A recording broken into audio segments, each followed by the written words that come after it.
Assalamualaikum warahmatullahi wabarakatuh. Saudara-saudaraku yang budiman, rahmatullah alaikum ajmain. Alhamdulillahirabbil alamin, kita bisa berjumpa kembali dalam pembacaan serial kisah para sufi.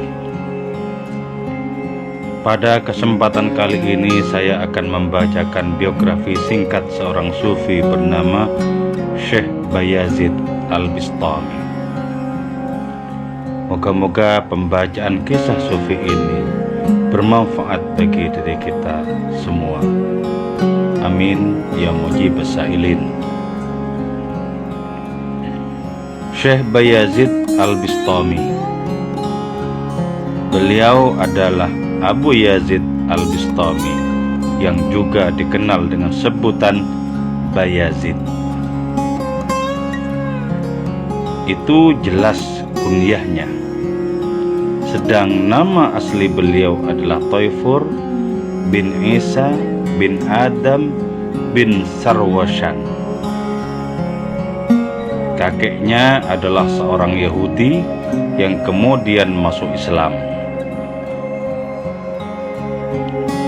Beliau lahir pada tahun 188 Hijriah dan wafat pada tahun 261 Hijriah.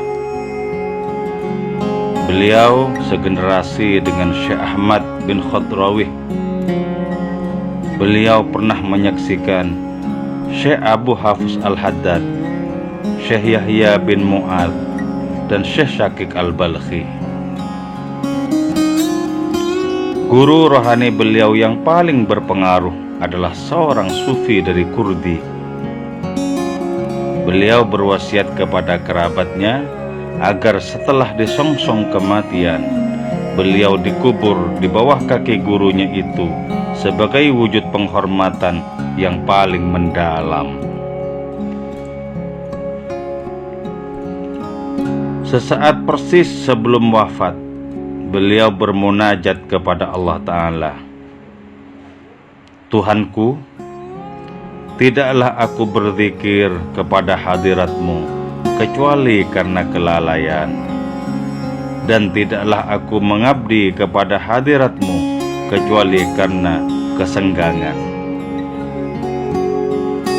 Bersamaan dengan selesainya kalimat itu, beliau langsung wafat.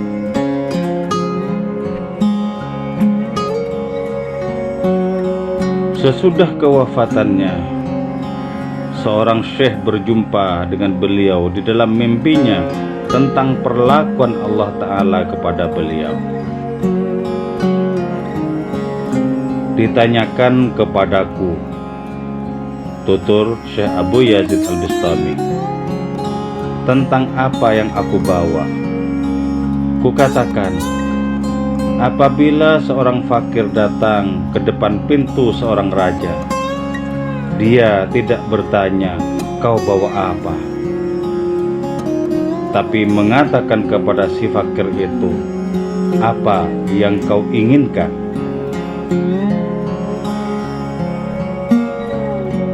Di hadapan kemahaan Allah Ta'ala yang tidak bertepi itu, di mana seluruh amal baik umat manusia sama sekali tidak bisa diandalkan, tidak bisa dibanggakan, dan tidak bisa dijadikan sandaran, jawaban Syekh Abu Yazid Al-Bistami itu sungguh sudah sangat tepat.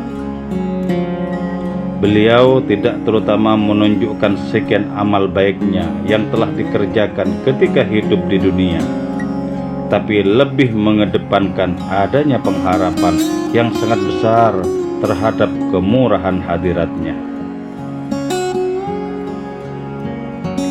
Ungkapan yang sangat pas dan penuh bijaksana itu tidak mungkin meluncur begitu saja dari sebuah ruang jiwa yang hampa, tapi pastilah menyembul dari telaga ma'rifat yang sedemikian bening dan jernih.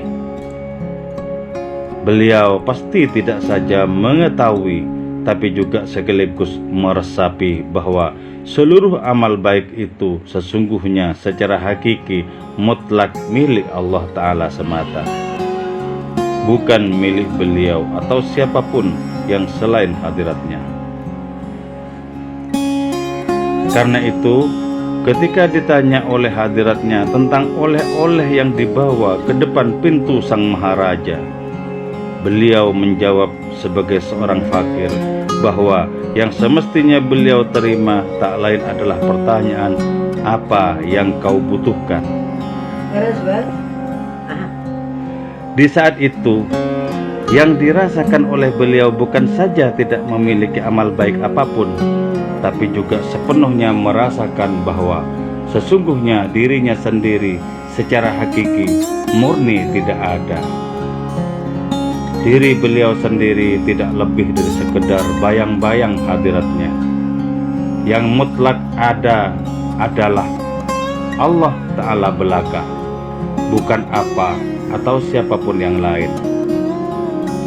Itulah sebabnya ketika beliau ditanya oleh seseorang tentang jalan kepada Allah Ta'ala, dengan tegas beliau memberikan jawaban, ketika engkau sudah terbebaskan dari dirimu sendiri, di saat itulah engkau berarti sampai kepada hadiratnya.